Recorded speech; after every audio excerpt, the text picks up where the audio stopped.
Selamat bertemu pada Bapak Ibu sekalian pada pertemuan ke-7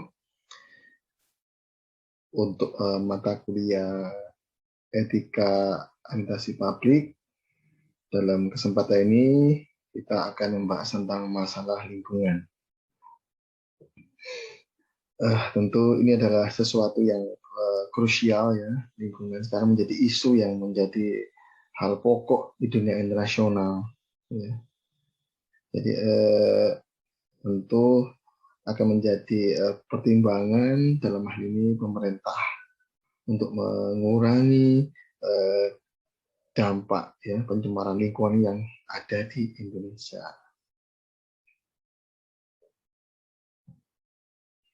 Ya, ini adalah pelestarian lingkungan ya menjadi hal yang krusial ya.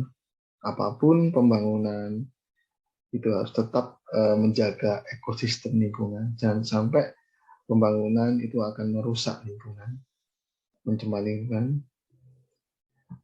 Oke, pada kesempatan ini dampak teknologi pembangunan fisik itu ada yang berdampak positif. Tentunya positif adalah demi kemajuan peradaban. Yang pertama tentunya dengan adanya pembangunan fisik dan kemajuan teknologi, maka gizi dan makanan masyarakat secara sehat ya akan terpenuhi.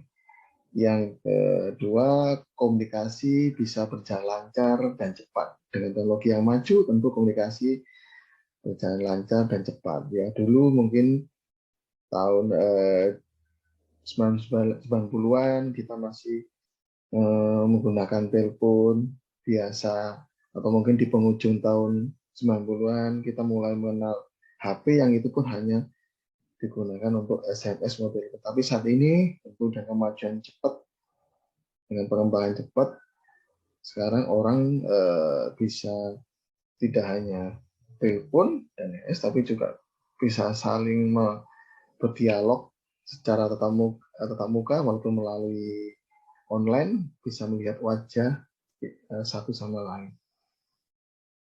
Terus transportasi berjalan dengan mudah, ya,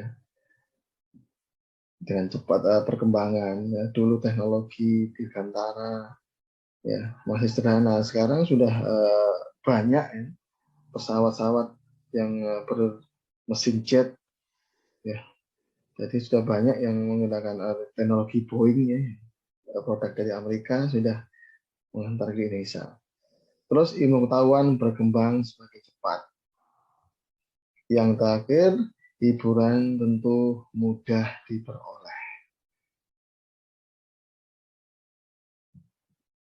Tentu ada dampak positif, ada dampak negatif.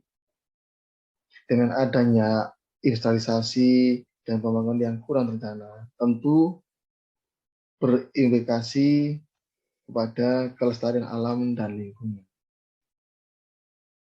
Ya, berbagai tuntutan kebutuhan hidup manusia dihadapkan dengan daya dukung alam di bumi yang tidak bertambah. Ingat, sumber daya alam atau SDA itu ada dua. Yang pertama sumber daya alam yang tidak dapat diperbaharui atau sekali pakai. Yang kedua, sumber daya alam yang dapat diperbaharui. Yang pertama, sumber daya yang tidak dapat diperbaharui, contohnya batu bara, minyak bumi, dan mineral yang akan hilang ya jika penggunaannya secara boros. Tentunya ini penggunaan secara boros tidak dapat dibenarkan.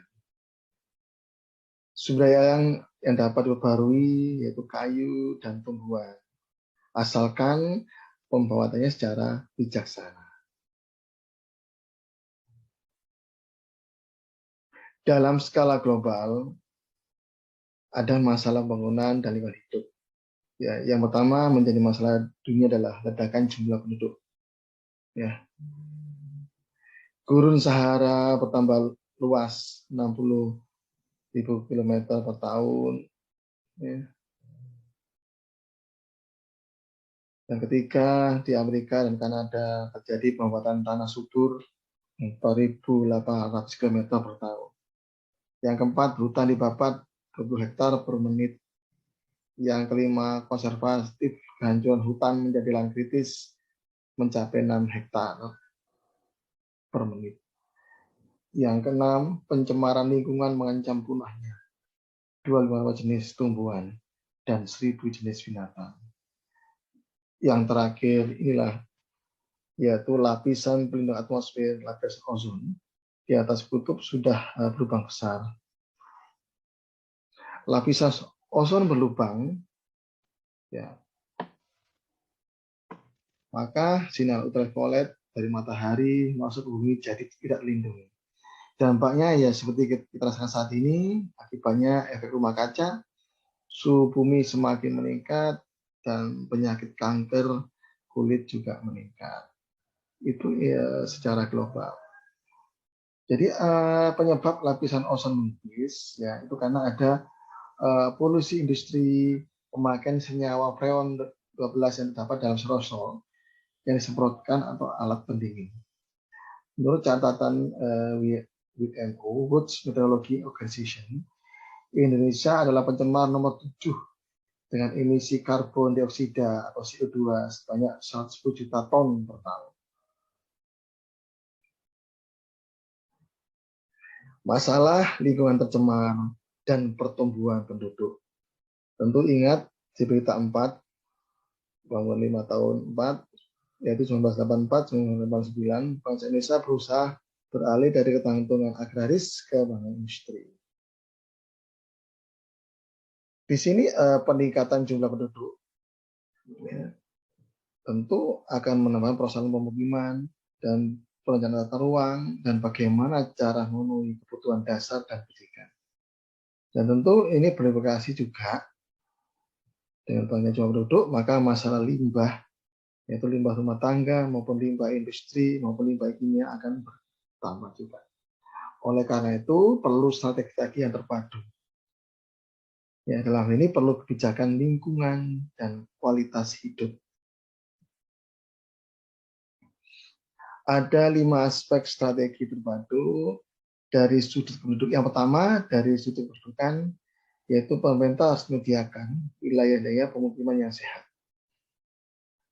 Yang kedua, pembukaan lahan, ya, pembukaan transmigrasi yang tidak mengganggu potensi sumber daya alam.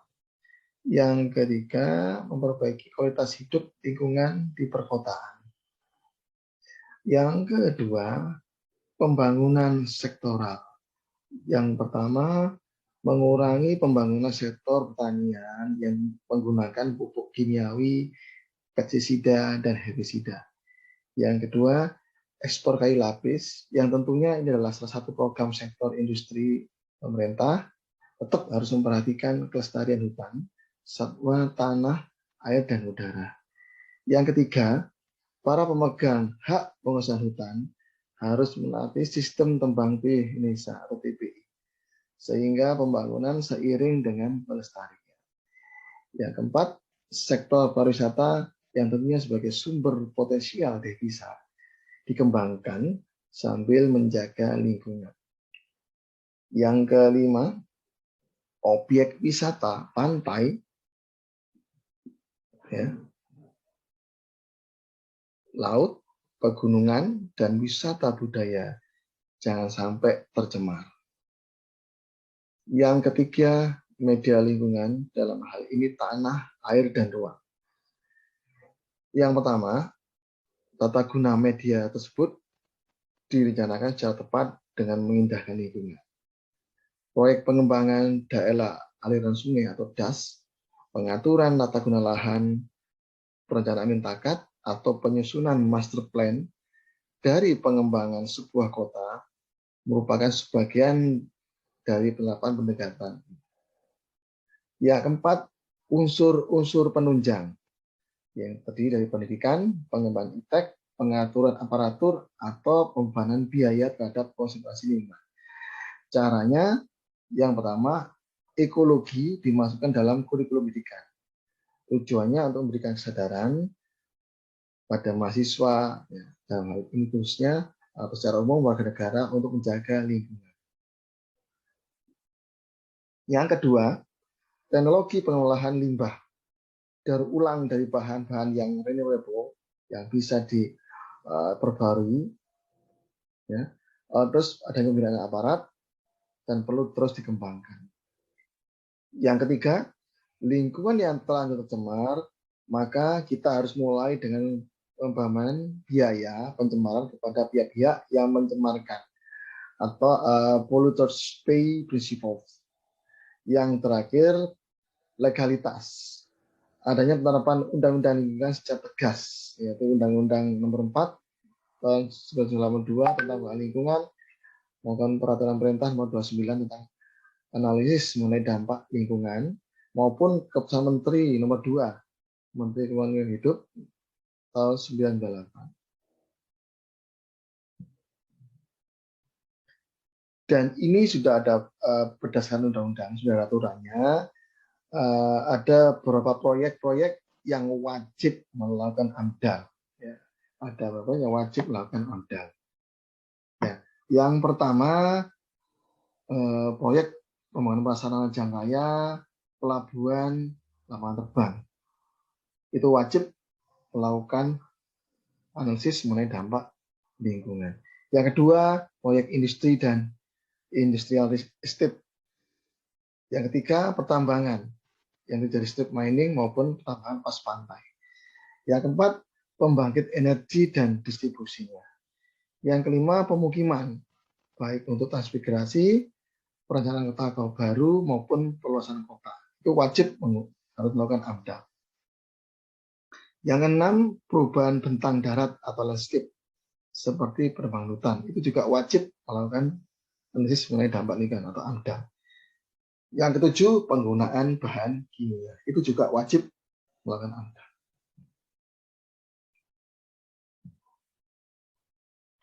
Terus bagaimana peran birokrat dalam rangka mengatasi masalah lingkungan?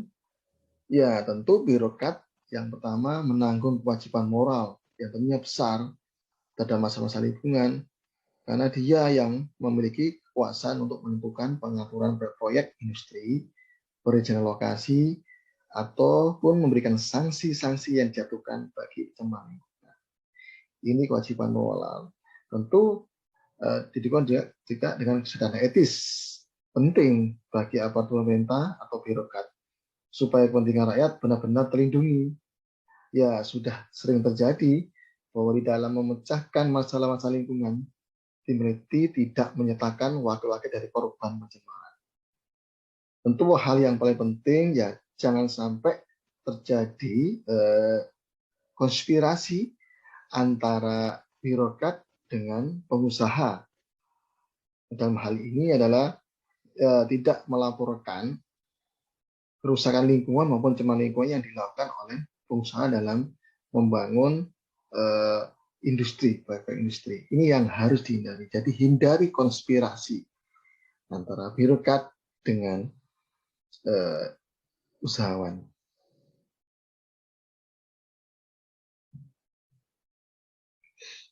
Dan ini yang menarik kemarin ketika Presiden Republik Indonesia meratifikasi penggunaan bahan bakar batu bara dalam KTT G20 ya, tentang COP2, yaitu isu penghapusan penggunaan bahan bakar batu bara. Oke Bapak Ibu sekalian, saya tunggu opini Bapak Ibu sekalian mengenai isu ini. Indonesia kita lihat masih menggunakan bahan bakar batu bara yang tentunya murah. Tapi tadi jelas Indonesia menurut World Meteorology Organization kita memberikan sumbangan emisi terbesar, emisi CO2, ya, karbon dioksida itu 110 juta.